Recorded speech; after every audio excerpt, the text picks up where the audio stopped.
భూత గ్రంథం ఏంటి? బూతులు ఉన్నాయి, నేను చూపిస్తా. నేను అబద్ధం చెప్పట్లేదు. మీకు దగ్గరుంటే ఇప్పుడు తీసుకురండి.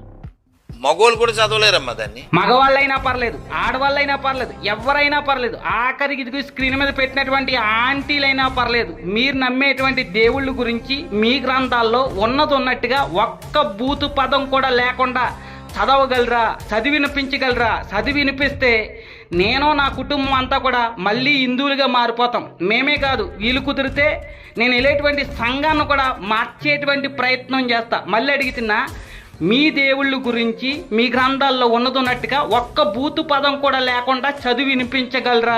అయ్యప్ప ఎలా పుట్టాడో మీ గ్రంథంలో ఉన్నట్టుగా ఒక్క బూతు పదం కూడా లేకుండా చదివి వినిపించగలరా?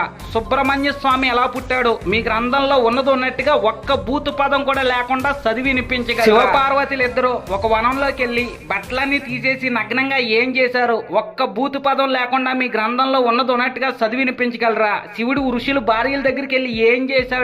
ఒక్క బూతు పదం కూడా లేకుండా మీ గ్రంథాల్లో ఉన్నట్టుగా చదివి వినిపించగలరా?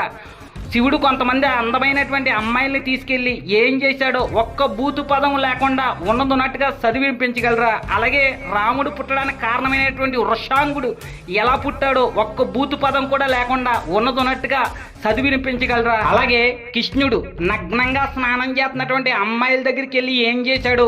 ఒక్క బూతు పదం కూడా లేకుండా మీ గ్రంథాల్లో ఉన్నట్టుగా చదివి వినిపించగలరా?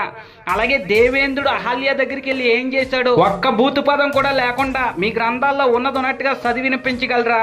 బృహస్పతి భార్యని చంద్రుడు ఎత్తుకుపోయి ఏం చేశాడు? ఒక్క బూతు పదం కూడా లేకుండా మీ గ్రంథాల్లో ఉన్నట్టుగా చదివి వినిపించగలరా? అలాగే ఆంజనేయుడు ఎలా పుట్టాడో ఒక్క బూతు పదం కూడా లేకుండా మీ గ్రంథాల్లో ఉన్నట్టుగా చదివి వినిపించగలరా? వాలి సుగ్రీవుడు ఇద్దరు ఎలాగ పుట్టారో మీ గ్రంథాల్లో ఉన్నట్టుగా ఒక్క బూతు పదం కూడా లేకుండా చదివి వినిపించగలరా? నేను చెప్పిన అన్ని కూడా ఒక్క బూతు పదం కూడా లేకుండా చదివి వినిపిస్తే నేను నా కుటుంబం వీలు కుదిరితే నా సంఘాన్ని నా ఫ్రెండ్స్ ని కూడా హిందువులుగా మారుస్తాను.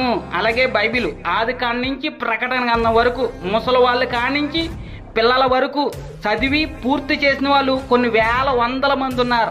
మీరు ఎవరైనా సరే ఆదివారం వస్తే చిన్న పిల్లల కానించి పెద్దవాళ్ళ వరకు ఏ వచ్చిన చూపించి చదివించమన్నా సరే చాలా ఆనందంగా చదువుతారు. ప్రతి ఒక్కరి చేతిలో కూడా బైబిల్ ఉంటుంది. పాస్టర్ చెప్పేటువంటి ప్రతి వచనం కూడా మాకు తెలుసు, మేము చదువుతాము, దానికి అర్థాన్ని కూడా వివరిస్తాం.